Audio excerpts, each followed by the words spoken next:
राधे राधे दोस्तों, जय माँ संतोषी। दोस्तों, आज की वीडियो में है पौष माह शुक्रवार व्रत कथा। चलिए ध्यानपूर्वक कथा को सुनते हैं। कथा सुनने से व्रत करने के बराबर फल मिलता है। पौष माह के शुक्रवार व्रत की कथा मुख्य रूप से संतोषी माता से जुड़ी है, जिसमें एक वैश्य पुत्र और उसकी पत्नी की कहानी है, जिसे ससुराल वालों से कष्ट मिलता है। फिर जंगल में संतोषी माता के व्रत का विधान पता चलता है, जिससे उनकी सभी बाधाएं दूर होती हैं और सुख समृद्धि आती है।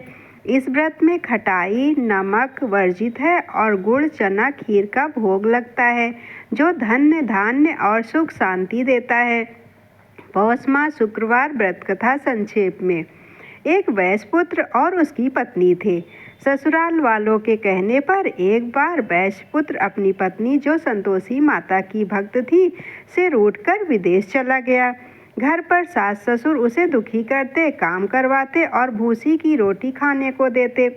एक दिन जब वह जंगल से लकड़ी लेने जा रही थी, तो उसे कुछ स्त्रियां संतोषी माता का व्रत करती दिखी। उसने उनसे व्रत की विधि और फल पूछा।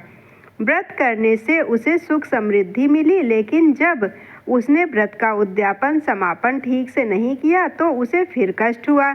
उसने पुनः व्रत किया और इस बार विधि विधान से उद्यापन किया, जिससे उसे सभी कष्टों से मुक्ति मिली और वह सुखी जीवन जीने लगी।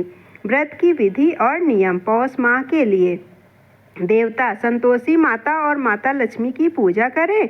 पूजा: सुबह स्नान कर स्वच्छ वस्त्र पहने, माता की मूर्ति या चित्र के साथ श्री यंत्र रखे, घी का दीपक जलाएं। भोग: गुड़ चना और खीर का भोग लगाएं। खटाई वर्जित है। मंत्र: ओम श्री महालक्ष्म्ये नमः का 108 बार जाप करें। उद्यापन: 8 कुंवारी कन्याओं को भोजन कराएं और दक्षिणा दें, जिसमें फल देना अच्छा माना जाता है। वर्जित: व्रत में नमक, खटाई, नींबू, इमली, दही और मसालेदार भोजन का सेवन ना करें। पौष माह में यह व्रत करने से धन धान्य सुख शांति और दाम्पत्य जीवन में मधुरता आती है, ऐसी मान्यता है। जय माँ संतोषी। धन्यवाद।